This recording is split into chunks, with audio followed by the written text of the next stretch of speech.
अल्हम्दुलिल्लाह वहदा वस्सलातु वस्सलामु अला मन ला नबिय्य बअद अम्मा बाद फ़अऊज़ु बिल्लाहि मिनश शैतानिर रजीम बिस्मिल्लाहिर रहमानिर रहीम इक़रा बिइस्मि रब्बिकल लज़ी ख़लक़ ख़लक़ल इंसाना मिन अलक़ इक़रा व रब्बुकल अकरम अल्लज़ी अल्लम बिल क़लम अल्लमल इंसाना मा लम यअलम।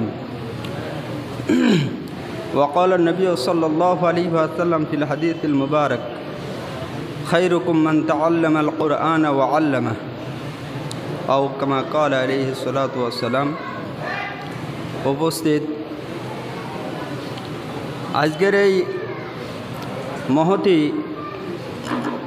দাওয়াতি প্রোগ্রামের সুযোগ্য সুনামধন্য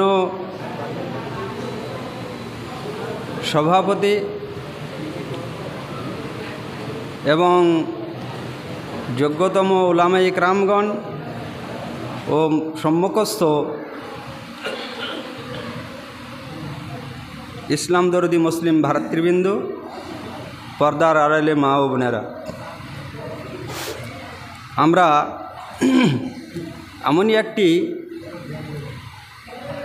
পবিত্র জায়গায় বসে আছি যে জায়গাটির নাম হচ্ছে মসজিদ, এর অপর নাম হচ্ছে বাইতুল্লাহ, আল্লাহর ঘর। আমরা যারা কথা বলছি, কথা বলার প্রয়োজন হলে একটু মসজিদের বাইরে যাই, যে কথাগুলো শেয়ার করে আসি, আর এখানে যারা আছি চুপচাপ শোনার চেষ্টা করি, কারণ খুবই মূল্যবান সময়, সময়ের খুব কদর আছে, দাম আছে, সেজন্য সময়ের দাম দেওয়া শিখি। প্রথমে বলছিলাম যে ঘরটায় বসে আছি এই ঘরটা হচ্ছে আল্লাহর ঘর।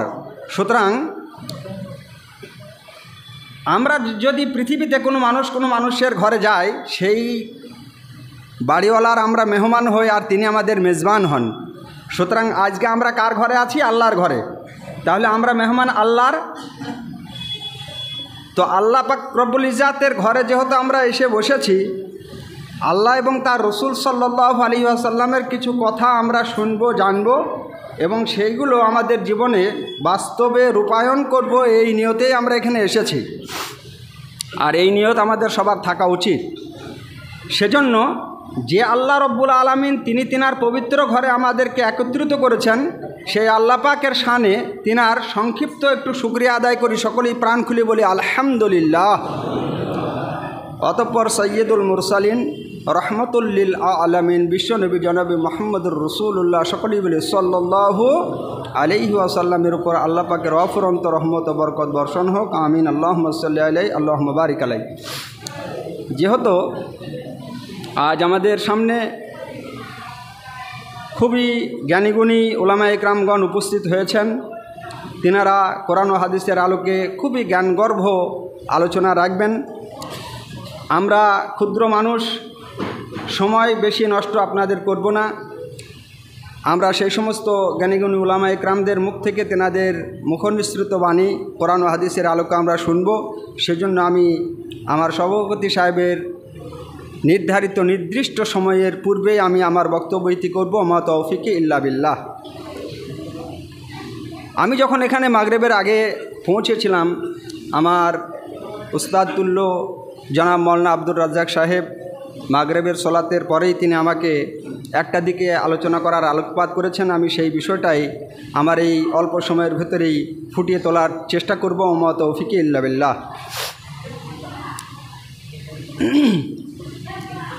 আমরা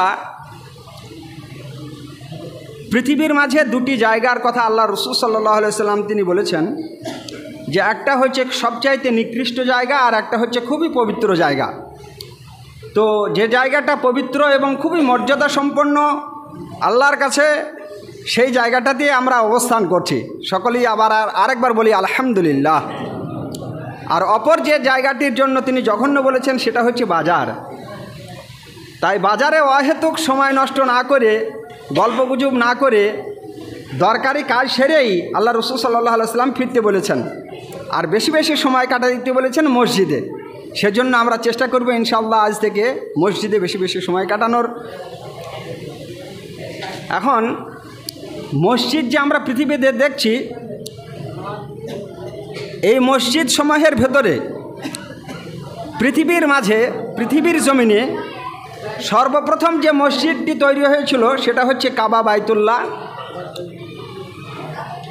তারপরে যে মসজিদটা তৈরি হয়েছিল সেটা হচ্ছে বাইতুল মাকদিস। এরপরে মসজিদ তৈরি হয়েছে। আমরা জানি আল্লাহ রসুল সাল্লাল্লাহু আলাইহি সাল্লাম, কথা বললে কিন্তু বক্তব্য দেওয়া অসুবিধা হবে, যারা খাবার পরিবেশন করছেন আস্তে আস্তে পরিবেশন করুন, কথা না বলে। আর যারা আমরা শ্রোতা শুনছি খাবারের দিকে খেয়াল করবেন না। রিজিকের মালিক আল্লাহ, আপনার আমার মুখে খাবার তুলে দেনেওয়ালার জাত হচ্ছেন আল্লাহ, তিনি তুলে দেবেন, আমাদের দায়িত্ব নয়, ওটা অটোমেটিকলি চলে আসবে আপনার কাছে। সবুর করুন, কথা শুনুন। আল্লাহ রব্বুল আলমিনের নবী সাল্লাল্লাহু আলাইহি সাল্লাম তিনি জন্মগ্রহণ করেছিলেন মক্কায়। ওখান থেকে তিনাকে হিজরত করে মদিনায় যেতে হয়েছিল। মাতৃভূমি ত্যাগ করে মদিনায় গিয়েছিলেন, সেখানে তিনি মসজিদ তৈরি করেছিলেন। আমরা জানি সেই মসজিদটির নাম হচ্ছে মসজিদুন নবাবী, নবীর মসজিদ। আল্লাহ রসুল সাল্লাল্লাহু আলাইহি সাল্লাম যখন মসজিদ তৈরি করলেন, সেই মসজিদের পার্শ্বে একটি চৌবাত্রা ছিল, গোল পার্ক ছিল। সেখানে আল্লাহ রসুল সাল্লাল্লাহু আলাইহি সাল্লামের সাহাবায়ে কেরামগণ বসে তারা তালিম নিতেন, কোরআন হাদিসের তালিম। আমাদের দেশে যে মসজিদ আছে, মসজিদ ভিত্তিক একটা শিক্ষা ব্যবস্থা প্রত্যেকটা মসজিদে কম বেশি আছে, কিন্তু গুরুত্ব কম। এর গুরুত্ব সম্পর্কে আমি আলোচনা করতে চাই। কতটা গুরুত্বপূর্ণ শিক্ষা, মক্তব ভিত্তিক শিক্ষা এবং মাদ্রাসা ভিত্তিক শিক্ষা কতটা গুরুত্বপূর্ণ দেখুন। আল কোরআনে 6666 কম বেশি আয়াত। সর্বপ্রথম এবং আল্লাহ রব্বুল আলামিন ওহির মাধ্যমে তার রসুল সাল্লাল্লাহু আলাইহি সাল্লামকে যে বার্তা দিয়েছিলেন, সেখানে নামাজ, হজ, যাকাত, ইসলামের কোনো বিধানের কথা ছিল না। সর্বপ্রথম যে কথাটি আল্লাহ রব্বুল আলামিন তার প্রিয় হাবিবকে নির্দেশ দিয়েছিলেন, সেটা কি ছিল আমরা জানি কম বেশি সবাই, কিন্তু বিষয়টাকে আমরা গুরুত্ব দিই না। দেখুন, সূরাতুল আলাকের প্রথম 5টি আয়াত আপনাদের সামনে আমি তেলাওয়াত করেছি। আল্লাহ রব্বুল আলামিন এই আয়াতগুলাই কি বলছেন, এর শাব্দিক অর্থটা শুনুন। বিসমিল্লাহির রহমানির রহিম। আমি শুরু করছি পরম করুণাময় অসীম দয়ালু আল্লাহর নামে। আল্লাহ বলছেন, ইকরা বিইসমি রব্বিকাল্লাযী খলাক। আপনি পাঠ করুন, পড়ুন আপনার রবের নামে, যিনি স্রষ্টা, যিনি সৃষ্টি করেছেন। ইকরা বিইসমি রব্বিকাল্লাযী খলাক, খলাকাল ইনসানা মিন আলাক। যিনি মানুষকে সৃষ্টি করেছেন রক্তপিণ্ড হতে। ইকরা ওয়া রব্বুকাল আকরাম। আপনি পাঠ করুন আপনার মহিমান্বিত রবের নামে। আল্লাযী আল্লামা বিল কলম। যিনি মানুষকে শিক্ষা দিয়েছেন কলমের মাধ্যমে, কলমের মাধ্যমে যিনি মানুষকে জ্ঞান দান করেছেন। আল্লামাল ইনসানা মা লাম ইয়ালাম। তিনি মানুষকে সেই জ্ঞান দিয়েছেন যে জ্ঞান সম্পর্কে মানুষ অবগত ছিল না। যে জ্ঞান মানুষ জানতো না, সেই জ্ঞান মানুষকে আল্লাহ শিক্ষা দিয়েছেন। এই কয়েকটি আয়াতের শাব্দিক অর্থ আমরা শুনলাম। এর একটি আপনার শানে নুজুল আছে।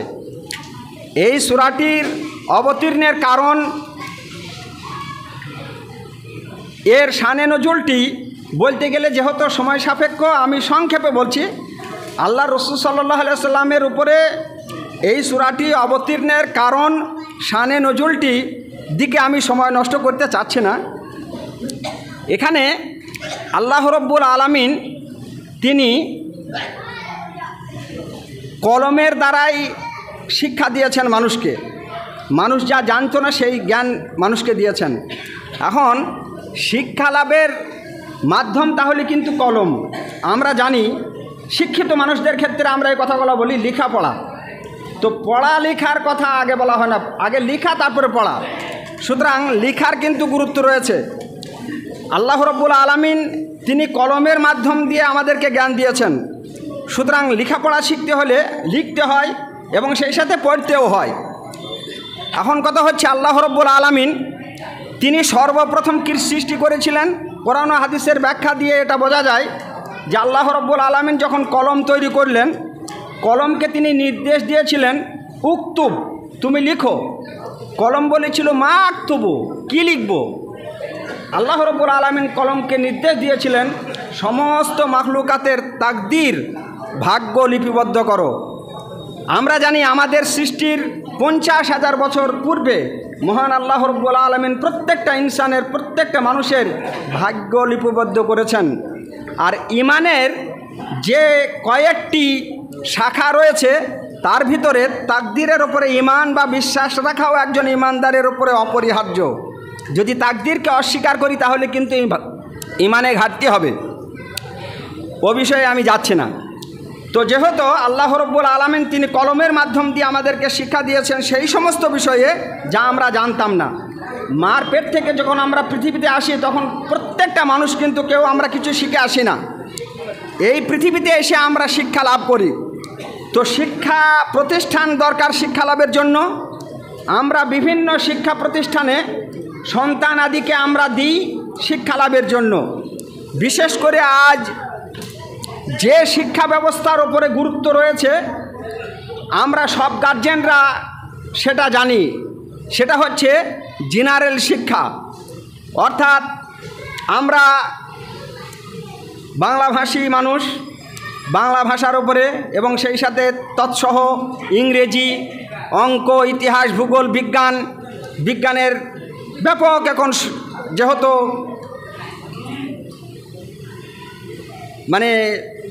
অবদান আমরা দেখছি, সেজন্য এই শিক্ষার দিকে গুরুত্ব আমাদের প্রত্যেকটা গার্জেনের আছে, ঝুঁকি আছে। সেজন্য আমরা কি করি, প্রচুর টাকা দিয়ে আমরা মিশনারি যে সমস্ত শিক্ষা প্রতিষ্ঠানগুলো রয়েছে তাতে ছেলেদেরকে ভর্তি করে দিয়েই আমরা খালাস হই না। তাদের জন্য আমরা প্রতি মাসে টাকা তো ব্যয় করি, সেই সাথে আমরা তাদেরকে দেখতে যাই, ঝোলা ভর্তি করে নিয়ে খাবার নিয়ে যাই এবং তাদের খোঁজ খবর নিই আর কিছু প্রয়োজন আছে কিনা ইত্যাদি। আমি বলছি না যে আপনি এই জেনারেল শিক্ষায় শিক্ষিত করবেন না, কিন্তু কথা হচ্ছে একটা জিনিস মনে রাখবেন, পরকালে পার হওয়ার জন্য এবং নাজাতের যে মাধ্যম সেটা হচ্ছে এই দ্বীনি শিক্ষা। সেজন্য দ্বীনি শিক্ষাটা আপনার আমার প্রত্যেকটা শিশু সন্তান, পুত্র হোক কন্যা হোক, উভয়ের জন্য কিন্তু অপরিহার্য জরুরি। এ বিষয়টায় যদি আমরা গার্জেনরা অবহেলা করি এবং আমাদের সন্তানাদিদেরকে অর্থাৎ ছেলে মেয়েদেরকে সেই শিক্ষাটা না দিই তাহলে অবশ্যই কিন্তু কৈফিয়তের সম্মুখীন হব আমরা আল্লাহর কাছে। আমরা জানি এই ক্ষণস্থায়ী পৃথিবী ছেড়ে আমরা কবরে যখন যাব সেখানে প্রথম যে প্রশ্নটা হবে, আমরা এটাও শুনেছি মান রব্বুকা, তোমার রবকে। অতএব ওখানে আরবি ভাষা। ওমান দিনুকা, তোমার ধর্ম কি? আরবি ভাষা। ওমান নবিউকা, তোমার নবীকে? আরবি ভাষা। সুতরাং কবরের ভাষা আরবি। তারপরে কবর থেকে উঠে আমি হাসরের ময়দানে যাব, সেখানে ভাষা আরবি। হাসরের ময়দান থেকে যখন পুলসিরাত পার হব সেখানেও আরবি। পুলসিরাত পার হয়ে জান্নাত জাহান্নাম, এগুলো সব জায়গায় আরবি, কোথাও কিন্তু আরবি ছাড়া নাই। মহান আল্লাহ রব্বুল আলামিন কোরআন অবতীর্ণ করেছেন আরবি ভাষায়। সুতরাং আরবি ভাষার উপরে আমাদের কেন এত অবহেলা এবং আমরা কেন গার্জেনরা আমাদের সন্তান আদিদেরকে আরবি ভাষা শিখায় না? আরবি ভাষা শেখানোর এবং পড়ানোর, ছেলে মেয়েদেরকে শিক্ষিত করার প্রথম যে কেন্দ্রস্থল সেটা হচ্ছে মক্তব। আমরা আরেকবার আলহামদুলিল্লাহ বলি। আল্লাহ রব্বুল আলামিনের ঘর মসজিদ, সেখানে একটা ব্যবস্থা থাকবে, মক্তবী ব্যবস্থা। সেখানে একটা যোগ্য আলেম থাকবেন, তিনি আমাদের সমাজের যে সমস্ত কচি কচি বাচ্চারা আছে তারা সকাল এবং সন্ধ্যায় কোরআন ও হাদিসের তালিম নেবেন। আমরা যারা আহলুল হাদিস বলে গর্বিত করি, এটা আমাদের নিজেদের একটা ইসলাহমূলক আমি কথা বলছি, কেউ কষ্ট নেবেন না মনে। শিক্ষামূলক একটা কথা বলছি, সেটা হলো এই, আমি কিন্তু বর্ধমান ডিস্ট্রিক্টে কিছুদিন ওখানে চাকরিরত ছিলাম। সেখানে দেখেছি বর্ধমান ডিস্ট্রিক্টের মক্তবী শিক্ষাগুলো এত জোরদার এবং এত কন্টিনিউভাবে তাদের শিশুদেরকে তারা শেখায়। আমি দেখেছি ছোট ছোট বাচ্চাদের ঘাড়ে একটা করে ব্যাগ এবং সেখানে আরবি বই, খাতা কলম পেন। মক্তবে ঢুকবে 30-40টা ছেলে মেয়ে, 2-3 জন করে শিক্ষক, প্রত্যেকটা শিক্ষকের সামনে একটা করে ডেস্ক আছে। ছেলে মেয়েদেরকে কোরআনি তালিম সকালে দিচ্ছেন, ওই ছেলে মেয়েরা কোরআনি তালিম নিয়ে তারা বাড়ি ফিরছে, স্নান খাওয়া দাওয়া করে স্কুলে যাচ্ছে। আর আমার জেলা নদিয়া জেলা দেখুন কত আমরা পিছিয়ে, ওরা যেতে হয় যা, না যেতে হয় না যা, কোনো খবর রাখি না। প্রত্যেকটা গার্জেনের নৈতিক দায়িত্ব হচ্ছে তার শিশু সন্তানকে এবং তার কন্যা সন্তানকে, পুত্র সন্তানকে সলাতের শিক্ষা দেওয়া। আমি আপনি গার্জেন, আমরা নিজেই সলাৎ জানি না, তো আমার সন্তান আদিদেরকে কীভাবে সলাতের শিক্ষা দেবো? অতএব আমরা আমাদের যে দায়িত্বটা ছিল সেটা পালন করতে পারছি না, মানে অন্তপক্ষে আপনি মক্তবে পাঠিয়ে সেই দায়িত্বটা পালন করুন। আমি গার্জেন, আমার দায়িত্ব আমার শিশুকে কোরআন ও হাদিসের শিক্ষা দেওয়া। আমার দ্বারা সম্ভব নয়, আমি একজন আনপড়, আমি জানি না কোরআন হাদিস। অন্তপক্ষে যারা জানেন আলেমরা বক্তব্য পাঠিয়ে তাদের কাছে কন্যা সন্তানদেরকে এবং পুত্র সন্তানদেরকে শিক্ষা দিই। তাই বলছিলাম বর্ধমান ডিস্ট্রিক্টে ওরা ধারাবাহিকভাবে বক্তব্যে ছেলে মেয়েদেরকে পাঠান। সকাল এবং সন্ধ্যায় আমি দেখেছি লাইন দিয়ে যায় এবং লাইন দিয়ে ওরা আসে, মাথায় টুপি, গায়ে পাঞ্জাবি ছেলেদের, মেয়েদের ছোট ছোট বাচ্চা, তাদের হিজাব এবং বোরখা। সুবহানাল্লাহ, আমি অবাক হয়ে গেলাম।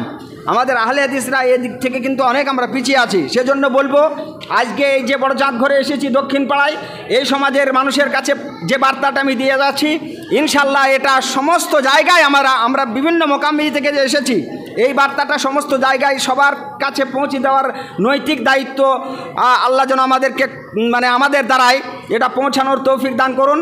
কারণ এগুলো আমাদেরকে শিক্ষামূলক, এই যে কথাগুলো আমরা এখান থেকে শুনছি, সেগুলো বাস্তবে যদি রূপ না দেয় তাহলে পরিবর্তন হবে না। সেজন্য আমাদের এই সমাজে এই যে বার্তাটা পৌঁছালো, অবশ্যই মক্তব ভিত্তিক যে সমস্ত শিক্ষকরা আমরা রেখেছি তাদের কাছে ছেলে মেয়েদেরকে কন্টিনিউভাবে আমরা সকাল সন্ধ্যায় পাঠাবো এবং কোরআন ও হাদিসের তালিম আমরা নেব।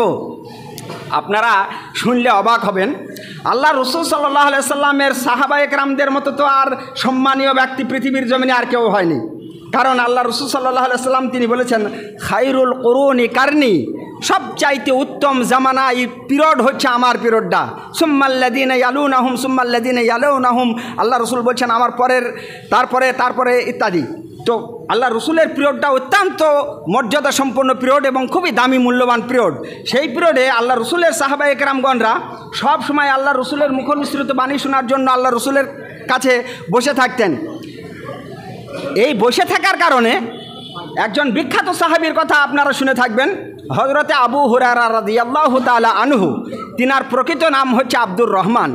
আবু হুরায়রা তিনি বিড়াল ভালোবাসতেন বলে আল্লাহ রসুল তার উপনাম দিয়েছিলেন আবু হুরায়রা। আবু হুরায়রা আল্লাহ রসুলের দরবার থেকে বাড়ি ফিরতে একদিন দেরি হওয়ায় তার মা বকাঝকা দিয়েছিলেন এবং বলেছিলেন, কোথায় তুই যাস? তিনি বলেছিলেন, আমি আল্লাহ রসুলের দরবারে যাই। তো মা বলেছিল যে হয় রসুলের দরবার ছাড়বি আর না হয় আমার বাড়ি আসা ছাড়বি। মা বকা দিয়েছিল, এই জন্য আবু হুরায়রা রাদিয়াল্লাহু তাআলা আনহু তিনি বলে, আল্লাহ আমার মা এখনও পর্যন্ত তিনি বেদিন হয়ে আছেন। আল্লাহর রসুল কাছে তিনি দোয়া চাইলেন মায়ের জন্য, হে রসুল আমার মায়ের জন্য আপনি একটু হিদায়াতের দোয়া করুন। যখনই দোয়া করা, যেমনি দোয়া করা সঙ্গে সঙ্গে তিনি ছুটতে আরম্ভ করেছেন। অন্যান্য সাহাবায়ে কেরামগণ বলছেন, আবু হুরায়রা এত ব্যস্ত কেন? ধরার চেষ্টা করছেন, তিনি বলছেন না আমাকে ধরেন না, ছুটে চললেন। বাড়ির দরজায় গিয়ে লক করছেন, দেখছেন যে আল্লাহ রসুলের দোয়া কবুল হয়েছে কিনা, আমার মা তিনি ইসলাম গ্রহণ করার জন্য প্রস্তুত। সঙ্গে সঙ্গে দরজা নক করা খোলার পরে আবু হুরায়রা রাদিয়াল্লাহু তাআলা আনহুর মা বলছেন, বা আমি তোমাকে যে বকা দিয়েছিলাম, হৃদয়টা অত্যন্ত নরম হয়ে গিয়েছে। তিনি বলছেন যে রাসূলের দরবারে আমাকে নিয়ে চলো, আমি ইসলাম কবুল করব। দেখুন তাহলে মায়ের দোয়া, মা বেদিন ছিলেন কিন্তু আবু হুরায়রা রাদিয়াল্লাহু তাআলা আনহু আল্লাহ রসুলের কাছে দোয়া চাইলেন, মা দিন কবুল করলেন। এখন কথা হচ্ছে যে আমি মেন যে জিনিসটা বলতে চাইছিলাম সেটা ধরার চেষ্টা করুন। আবু হুরায়রা রাদিয়াল্লাহু তাআলা আনহু আল্লাহ রসুলের কাছে তিনি সব সময় বসে থাকতেন কোরআন হাদিসের শিক্ষা নেওয়ার জন্য। আমরা বয়স্ক মানুষরা এখন যে মানে অনেক কিছু আমাদের শেখার আছে, কিন্তু আলেমদের কাছে বসে কিছু দোয়া শিখবো, ইসলামিক কিছু মানে নীতিমালা শিখবো, আইন কানুন শিখবো, এই সব নাই। নামাজ সালাম ফেরানো শেষ, ছুট এখন মাঠ ময়দান, কে কোথায় আছে ছুটে যাব আমরা। যাবেন ঠিক আছে, ওটা নিষেধ নাই। আল্লাহ বলেছেন ফাইজা কুদিয়াতুস সালাতু ফান্তাশিরু ফিল আরদ, সালাত শেষ এখন জমিনে ছড়িয়ে পড়ো। তুমি চাষি চাষ করো, ব্যবসায়িক ব্যবসা করো, তুমি মানে চাকরিজীবী চাকরি করো, যে যার কাজ করবেন ঠিক আছে। কিন্তু মসজিদে যখন আসছি তখন আল্লাহ বিল্লাহর সাথে সাথে কিছু কোরআনি তালিম নিই আমরা শিখি। শেখার পরে প্রত্যেকটা মানুষের জন্য শিক্ষা অপরিহার্য। আমরা এটা ভাববো না শিক্ষার জন্য কোনো বয়স নাই। বয়স যাই হোক না কেন আপনার, আপনি চেষ্টা করুন, শিখবেন। যে ব্যক্তি শিখবে সে আমল করতে পারবে। সেজন্য আমাদের আমলের কোনো ত্রুটি হবে না, জানবো সেই মতো মানবো। তো সেজন্য আমি, আমার যেহেতু সময় শেষ হয়ে যাচ্ছে, সেজন্য আমি বলছি শেষের দিকে এই কথাটাই বলবো, মক্তবী শিক্ষাকে প্রত্যেকটা মোকাম থেকে আমরা যারা এসেছি প্রত্যেকটা মানুষের কাছে আমি অনুরোধ রাখছি, আমাদের প্রত্যেকটা মসজিদের মক্তবের শিক্ষা ব্যবস্থাকে আমরা একটু জোরদার করব। ছেলে মেয়েদেরকে কোরআন ও হাদিসের তালিম দেব, যাতে করে প্রত্যেকটা ছেলে বাড়িতে ঢুকবে সালাম দিয়ে, আবার যখন বাড়ি থেকে বাইর হবে, বাড়ি থেকে বাইর হওয়ার দোয়া পড়বে, বাড়িতে প্রবেশ করার দোয়া পড়বে, ঘুমানোর আগে দোয়া পড়বে, ঘুম থেকে উঠে দোয়া পড়বে। এই সমস্ত জিনিসগুলোর দোয়া আছে। আল্লাহ রাসূল সাল্লাল্লাহু আলাইহি ওয়াসাল্লাম স্থলযানে চড়ার দোয়া, জলযানে চড়ার দোয়া, সমস্ত দোয়াগুলো তারা শিখবে এবং সেই মতো পড়বে, আমল করবে। এই শিক্ষা যেন আমরা আমাদের ছেলে মেয়েদেরকে দিতে পারি এবং সেইভাবে যেন আমরা জিন্দেগি বানাতে পারি। কারণ একজন কবি তিনি বলছেন যে আমল সে জিন্দেগি বানতি হ্যায়, জান্নাত ভি জাহান্নাম ভি, এ খাক আপনি ফিতরাত মে না নুরি হ্যায় না নারী। এজন্য আমরা আমল করব, তবেই কিন্তু আমরা জান্নাত পাবো। কাজ না করে জান্নাত পাওয়া যাবে না। সেজন্য আমরা, আল্লাহ যেন আমাদেরকে সকলকে সম্মতি ও তৌফিক এনায়েত করেন।